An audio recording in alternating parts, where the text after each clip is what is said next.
आखिरी इच्छा। बहुत समय पहले की बात है। एक बड़े और समृद्ध राज्य में राजा धनराज का शासन था। राजा धनराज एक शक्तिशाली, धनी और प्रतिष्ठित शासक थे। उनके राज्य में किसी भी चीज की कमी नहीं थी। राजा ने राज्य को समृद्धि और विकास के रास्ते पर अग्रसर किया था। लोग उनका बहुत सम्मान करते थे, लेकिन उनके जीवन में एक बड़ी कमी थी। वह निःसंतान थे। राजा और रानी ने इस समस्या का समाधान करने के लिए हर संभव प्रयास किया। उन्होंने देश के सबसे बड़े मंदिरों में पूजा की, कई यज्ञ करवाए और साधु संतों से आशीर्वाद लिया, लेकिन कोई संतान नहीं हुई। इस कारण राजा और रानी अक्सर उदास और चिंतित रहते थे। एक दिन राजा धनराज के दरबार में एक साधु आया। साधु ने राजा को संबोधित करते हुए कहा, महाराज, मैं आपके दुख को जानता हूं। आपके जीवन की सबसे बड़ी इच्छा पूरी नहीं हो पाई है, लेकिन यदि आप मेरी एक बात माने तो आपकी इच्छा अवश्य पूरी हो सकती है।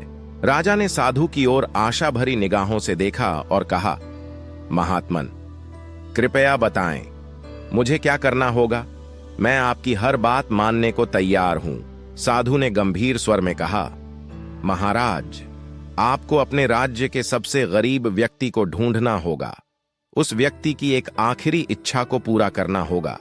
जब आप उसकी इच्छा पूरी करेंगे तो आपकी संतान प्राप्ति की इच्छा भी पूरी हो जाएगी। राजा ने साधु की बात को बहुत गंभीरता से लिया और तुरंत अपने सैनिकों को आदेश दिया कि वे राज्य के सबसे गरीब व्यक्ति की तलाश करें। सैनिकों ने कई दिनों तक गांव-गांव, नगर-नगर घूमकर खोज की। अंत में वे एक वृद्ध व्यक्ति को लेकर आए, जिसका नाम गोपाल था। गोपाल बहुत ही निर्धन था। उसके पास न तो रहने के लिए घर था और न ही खाने के लिए पर्याप्त भोजन। वह बस एक पेड़ के नीचे बैठा रहता और अपनी किस्मत को कोसता रहता था। उसके कपड़े फटे हुए थे और उसका शरीर कुपोषण के कारण कमजोर हो चुका था। उसकी आंखों में एक अजीब सी उदासी और निराशा झलकती थी। जब सैनिक गोपाल को राजा के सामने लेकर आए तो राजा धनराज ने उसके हालात देखकर द्रवित हो गए। उन्होंने गोपाल से पूछा, तुम्हारी जो भी आखिरी इच्छा है उसे पूरा करने का वचन मैं देता हूं। कहो, तुम क्या चाहते हो? गोपाल ने राजा की बात सुनी और कुछ देर तक सोचता रहा।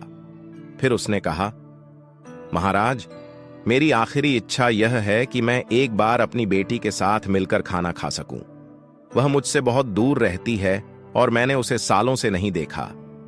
अगर आप मुझे यह खुशी दे सकें तो मैं अपनी आखिरी सांसें सुकून से ले सकूंगा।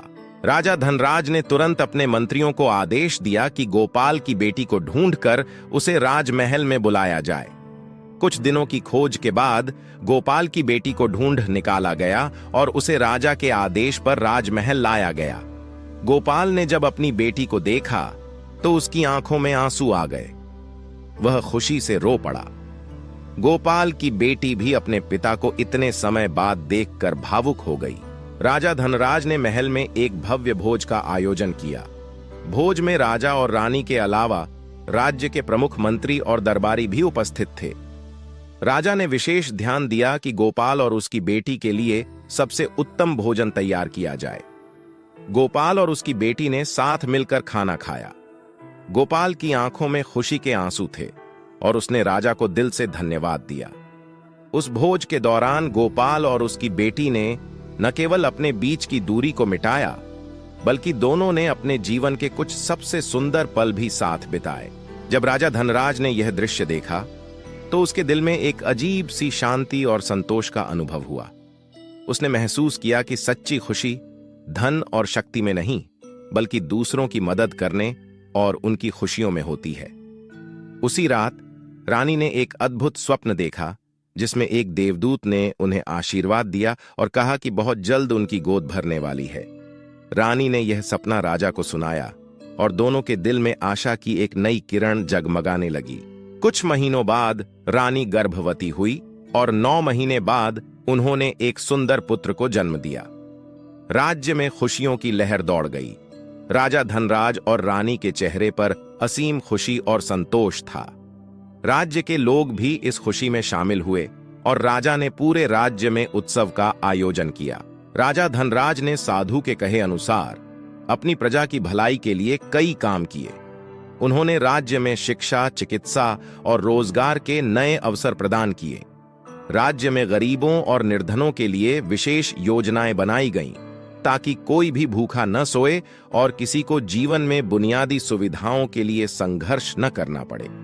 धीरे धीरे राज्य में बदलाव आने लगा और अपराध की घटनाएं कम होने लगीं।